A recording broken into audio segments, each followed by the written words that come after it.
Hello, എല്ലാവർക്കും നമസ്കാരം. ഇന്ന് ഒന്ന് രണ്ട് കാര്യങ്ങളായിട്ട് പുറത്തേക്ക് പോവാൻ കേട്ടോ. ഇന്നലത്തെ ലൈവിൽ ഞാൻ പറഞ്ഞ പോലെ തന്നെ രാവിലെ തന്നെ ഇക്കാടെ പേഴ്സ് എവിടെയെങ്ങാണ്ട് പോയിട്ടോ. ആ വണ്ടി മാറ്റിയിടാനൊക്കെ പോയ സമയത്ത് 3-4 സ്ഥലത്ത് ഇറങ്ങിയിരുന്നു. അപ്പോൾ എപ്പോഴാണെന്നറിയില്ല, പേഴ്സ് പോയി. 16,000 രൂപ ഉണ്ടായിരുന്നു. പിന്നെ ഇക്കാടെ കാർഡുകൾ, ആധാർ, ID കാർഡ് എല്ലാം ഉണ്ടായ പേഴ്സായിരുന്നു കേട്ടോ. അപ്പോൾ രാവിലെ തന്നെ പോലീസ് സ്റ്റേഷനിൽ പരാതിയൊക്കെ കൊടുത്തിരുന്നു. ഉച്ച കഴിഞ്ഞപ്പോൾ നമുക്ക് പേഴ്സ് തിരിച്ചു കിട്ടി. പൈസ ഉണ്ടായിരുന്നില്ല പേഴ്സിൽ, പക്ഷേ പേഴ്സ് ഒരാൾ കൊണ്ടു തന്നു. അപ്പോൾ പോലീസ് സ്റ്റേഷനിൽ കയറിയിട്ട് പരാതി കൊടുത്തത് പിൻവലിക്കാൻ വേണ്ടിയിട്ട് പോവുകയാണേ. ആദ്യം നമുക്ക് അതാണ് ചെയ്യാനുള്ളത്. അപ്പോൾ പറഞ്ഞു ഞാനൊന്ന് വേഗം പോയിട്ട് അത് പറഞ്ഞിട്ട് വരാമെന്ന് പറഞ്ഞിട്ട് പോയി. അവിടെ ഫ്രണ്ടിൽ തന്നെ ഒരു പോലീസുകാരൻ ഇരിപ്പുണ്ടായിരുന്നു. അയാളുടെ അടുത്ത് പറഞ്ഞിട്ട് തിരിച്ചു വന്നു. പിന്നെ പോകുന്ന വഴിക്ക് അവിടെ നിന്ന് ഏലൂരാണ് പോലീസ് സ്റ്റേഷൻ, അവിടെ വെച്ചിട്ടാണ് പേഴ്സ് പോയത്. അങ്ങനെ ഏലൂർ പാലം കയറി ഞങ്ങൾ നേരെ വരാപ്പുഴയ്ക്ക് പോകാമെന്ന് വിചാരിച്ചിട്ടോ. കുറച്ച് ദിവസമായി അവിടെ പോയിട്ട് മീൻ വാങ്ങാമെന്ന് വിചാരിക്കുന്നു. ഓരോ ദിവസവും ഓരോ തിരക്കുകൾ കാരണം ഇങ്ങനെ മാറ്റി മാറ്റി വെക്കുമായിരുന്നു കേട്ടോ. അപ്പോൾ ഈ സ്ഥലത്ത് ഈ വഴി ഞാൻ വരാപ്പുഴ പോയിട്ടില്ല. നമ്മൾ സ്ഥിരം കളമശ്ശേരി കണ്ടെയ്നർ റോഡ് കൂടിയിട്ട് അങ്ങനെ പോവാറ് ചെയ്യുക. അപ്പോൾ പോണ വഴി ഒരു ചായക്കടയിൽ നിർത്തിയിട്ട് ഒരു കട്ടൻ ചായ കുടിച്ചു. പിന്നെ ഒരു സവാള വടയും ഒരു പഴംപൊരിയും വാങ്ങിച്ചിട്ടോ. അത് ഞാൻ കഴിച്ചില്ലായിരുന്നു. കുറച്ച് കഴിച്ചിട്ട് ഇക്കാക്ക് തന്നെ കൊടുത്തായിരുന്നു കേട്ടോ. പിന്നെ കട്ടൻ ചായയും ഒരു സുഖം ഉണ്ടായിരുന്നില്ല. അപ്പോൾ ഞങ്ങൾ കുറച്ച് കട്ടൻ ചായ കുടിച്ചിട്ട് ബാക്കി അവിടെ വെച്ച് പോന്നു. പിന്നെ ആ വഴിയായിരിക്കും കുറച്ച് മാങ്ങയും പിന്നെ കപ്പയും ഒക്കെ വാങ്ങിയിട്ട് നേരെ വീണ്ടും വരാപ്പുഴയ്ക്ക് വെച്ച് പിടിക്കാൻ കേട്ടോ. ഈ വഴി കുറേ ദൂരം എനിക്ക് തോന്നിയായിരുന്നു കേട്ടോ. നമ്മൾ മറ്റേ കണ്ടെയ്നർ റോഡ് കൂടി പോവുകയാണെങ്കിൽ കുറച്ച് സമയമേ ഉള്ളൂ, ഒരു 10-15 മിനിറ്റിലൊക്കെ നമുക്ക് എത്താൻ പറ്റും കേട്ടോ. ഇതിപ്പോൾ നമ്മൾ കൊങ്ങോർപ്പള്ളി ആ വഴിയൊക്കെ കയറിയിട്ടാണ് പോയത് കേട്ടോ.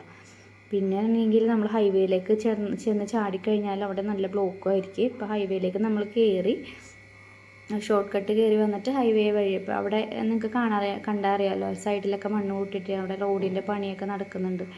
അപ്പോൾ അതുകൊണ്ട് തന്നെ വണ്ടികൾ ഭയങ്കര തിരക്കാണ്. റോഡ് കുറച്ചും കൂടെ അവിടെ ചെന്നാൽ നമുക്ക് കുറേ സമയം പിടിച്ചാലാണ് അവിടെ എത്താൻ പറ്റുള്ളൂ കേട്ടോ.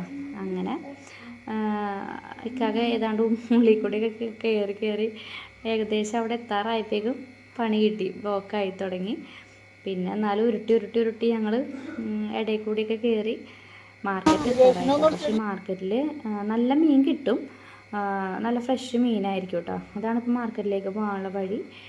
പക്ഷേ ചില സമയങ്ങളിൽ നല്ല വിലയായിരിക്കും മീനിന്, ചില സമയത്ത് നല്ല വിലക്കുറവായിരിക്കും. ഈ ശനി ഞായർ ദിവസങ്ങളിലൊക്കെ നല്ല വിലയായിരിക്കും കേട്ടോ.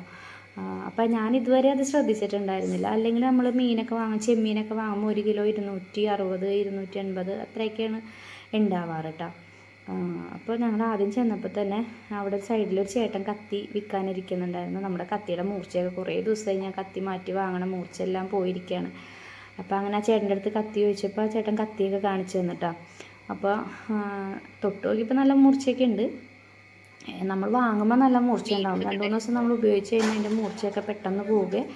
അപ്പോൾ ഞാനങ്ങനെ ആ ചേട്ടൻ്റെ 2 കത്തിയും പിന്നെ ആ കത്തി മൂർച്ച വെക്കുന്ന സാധനം അതും കൂടി വാങ്ങിയിട്ടുണ്ടായിരുന്നു. പിന്നെ ഇവിടെ കൊണ്ടുവന്ന് വെച്ചാൽ മീനൊക്കെ നിങ്ങൾ കാണുന്നുണ്ടല്ലോ, നല്ല ഫ്രഷ് ആയിട്ടുള്ള കരിമീനും പിലോപ്പിയും പിന്നെന്താണ് ചാള, അയില, ചെമ്മീൻ, പിന്നെ വലിയ കുറേ മീനുകളൊക്കെ ഉണ്ട് കേട്ടോ. അൽക്കൂറ, അത് ഇത് എന്നൊക്കെ പറഞ്ഞിട്ട് കുറേ മീനുകളുണ്ട്. പക്ഷേ നമ്മൾ എപ്പോൾ പോയാലും സ്ഥിരം നമുക്ക് ഇഷ്ടപ്പെട്ട മീനുകൾ കുറച്ച് മീനുകളുണ്ട്, അതൊക്കെ മേടിക്കാറുള്ളൂ. ചെമ്മീൻ എപ്പോഴും മേടിക്കും. പിന്നെ വറ്റ വാങ്ങിച്ചു, കക്കർച്ചി വാങ്ങിച്ചു, അങ്ങനെ കുറച്ച് സാധനങ്ങളൊക്കെയാണ് വാങ്ങിയത് കേട്ടോ. അപ്പോൾ ചില കടകളിൽ ഇവിടെ തന്നെ പല കടകളിൽ പല റേറ്റാണ് കേട്ടോ. അത് പറഞ്ഞിട്ട് കാര്യമില്ല, ഓരോ മീനിൻ്റെ സൈസിനനുസരിച്ചൊക്കെയാണ് റേറ്റ് വന്നത്. ഇപ്പോൾ ചാള തന്നെ ആയാലും ചെറിയ ചാള തൊട്ട് വലിയ അങ്ങനെ ഇടത്തരം അങ്ങനെ വലുത് അങ്ങനെയൊക്കെ ഉണ്ട്. അപ്പോൾ ഓരോന്നിനും ഓരോ റേറ്റ് ആയിരിക്കും. അപ്പോൾ നമ്മൾ ആദ്യം തന്നെ നടന്ന് എല്ലാ കടകളിലും കയറി നോക്കി വിലയൊക്കെ ചോദിച്ചിട്ടാണ് വാങ്ങാറ്. ആദ്യം തന്നെ ഒരു കടയിൽ പോയി അങ്ങനെ വാങ്ങാറില്ല കേട്ടോ. അപ്പോൾ ഒരു ചേട്ടൻ, ഇപ്പോൾ നമ്മൾ ഈ ചേട്ടൻ്റെ കടയിൽ നിന്ന് നമ്മൾ ഇടയ്ക്ക് മേടിക്കാറുണ്ട്.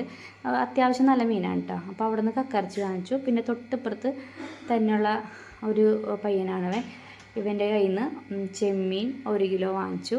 പിന്നെ അവിടെ നിന്ന് തന്നെ വറ്റ വാങ്ങിച്ചു. പിന്നെ കുറച്ച് പച്ചക്കറി, പയറും തേങ്ങയും ഒക്കെ വാങ്ങാനുണ്ടായിരുന്നു. അതൊക്കെ വാങ്ങിച്ചിട്ട് ഞങ്ങൾ പിന്നെ തിരിച്ചു ചെയ്തു. തിരിച്ചു പോന്നപ്പോൾ ഞാൻ നേരത്തെ പറഞ്ഞ പോലെ തന്നെ നല്ല ബ്ലോക്കായിരുന്നു കേട്ടോ. നമ്മുടെ ഇത് വരാപ്പുഴ പാലമാണ്, അപ്പോൾ അവിടെ നല്ല ബ്ലോക്കായിരുന്നു. പിന്നെ അവിടെ നിന്ന് ഞങ്ങൾ പതുക്കെ പോന്ന് വീടെത്തി. ഞാൻ സാധനങ്ങളൊക്കെ കൊണ്ടുവന്നതൊക്കെ എടുത്ത് വെക്കണമായിരുന്നു. അപ്പോൾ ഞാൻ പറഞ്ഞില്ലായിരുന്നു ചായ കുടിക്കുന്ന സമയത്ത് മൂവാണ്ടൻ മാങ്ങ കപ്പയും വാങ്ങിയെന്ന്. അതാണിത്. നല്ല ഫ്രഷ് ആയിട്ടുള്ള മാങ്ങ ഇരുന്നിട്ട് നാടൻ മാങ്ങയാണ്. അത് പഴുപ്പിച്ചിട്ട് അവർ വിൽക്കണതാണ്. പിന്നെ കപ്പ വാങ്ങിയിട്ടുണ്ടായിരുന്നു. പിന്നെ 2 ഷെയ്ക്ക് അടിക്കാൻ വേണ്ടിയിട്ട് പ്രിയൂർ മാങ്ങ വാങ്ങി. പിന്നെ അച്ചിങ്ങ, തേങ്ങ, കറിവേപ്പിലയൊക്കെ വാങ്ങിച്ചിട്ടുണ്ടായിരുന്നു. അതൊക്കെ വെച്ചു. പിന്നെ എല്ലാം എടുത്ത് വെച്ചില്ലെങ്കിൽ പിന്നെ അത് അങ്ങനെ അവിടെ കിടക്കും. അപ്പോൾ അതുകൊണ്ട് ആദ്യം തന്നെ എല്ലാം നടക്കി പെറുക്കിയൊക്കെ മാറ്റി വെച്ച്, പിന്നെ ദേ കക്കയിറച്ചി അതും ഞാൻ ഫ്രിഡ്ജിലേക്ക് വെക്കുകയാണ് നാളെ വെക്കാൻ വേണ്ടിയിട്ട്. വറ്റ വാങ്ങിയത് ഇപ്പോൾ തന്നെ കറി വെക്കാൻ പോകാൻ കേട്ടോ. വറ്റ, പിന്നെ ചെമ്മീനും